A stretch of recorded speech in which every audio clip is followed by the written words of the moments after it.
સુરતમાં સ્વામી સહિત 3 સામે ગુનો નોંધાયો.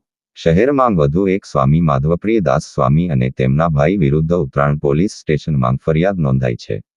એક વેપારી પાસે તેમના મળતિયા વિક્રમ ભરવાડ મારફતે પઠાણી ઉઘરાણી કરવામાં આવતી હતી. લેબગ્રોન મશીનનો સોદો રદ કરી સ્વામી અને બિલ્ડર ભાઈએ વેપારી પાસેથી 1,97,00,000 પડાવ્યા હોવાની વિગતો સામે આવી છે. આ મામલે સ્વામીના ભાઈ ગિરીશભાઈ ભાલાણાની પોલીસે ધરપકડ કરી છે. આ કામના ફરિયાદી દિલીપભાઈ કાનાણી જે છે તે લેબગ્રોન ડાયમંડ મશીન બનાવવાનું કામ કરે છે.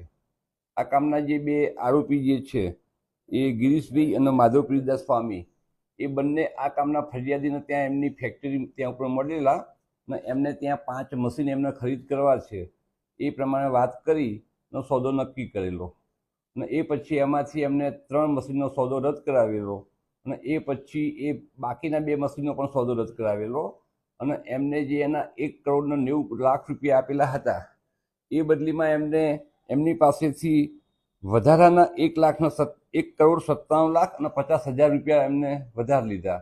અને એમાં જે વિક્રમ ભરવાડ કરીને જે છે એને આ કામના ફરિયાદીને એવું કહ્યું એમ કે ભાઈ તમે અમને સમયસર અમારા પૈસા પાછા નથી આપ્યા એમ, જેથી અમને નુકસાન ગયું છે અને અમે અમારા આ જે કંઈ છે એ તમારા આટલા ઉપરના પૈસા આપવા પડશે એમ કરી અને વધારાના 1,57,50,000 રૂપિયા લઈ જવા છતાં આ કામના જે ફરિયાદી અને સાહેદો જે છે એમને અવારનવાર ધમકી આપતા, ટાંટિયા ભાગી નાખવાની, મારી નાખવાની, જેથી આ કામના ફરિયાદીએ ઉત્તરાયણ પોસ્ટીમાં ફરિયાદ આપતા ગુનો રજીસ્ટર કરવામાં આવેલો છે અને આ કામે એક આરોપી ગિરીશભાઈ ભાલારાનો અટક કરવામાં આવેલા છે.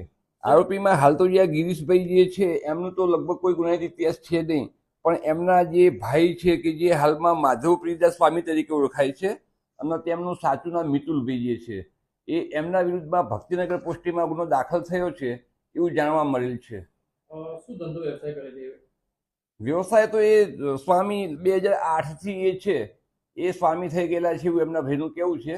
અવારનવાર એ કે મને મળતા અને આજ છેલ્લે ગૌશાળામાં મળેલા અને એ વખતે આ મશીન લેવાની વાત થતાં અમે બંને ભાઈઓ ભેગા થઈ અને આ કામના જે ફરિયાદી જે છે એમના કારખાના ઉપર ગયેલા.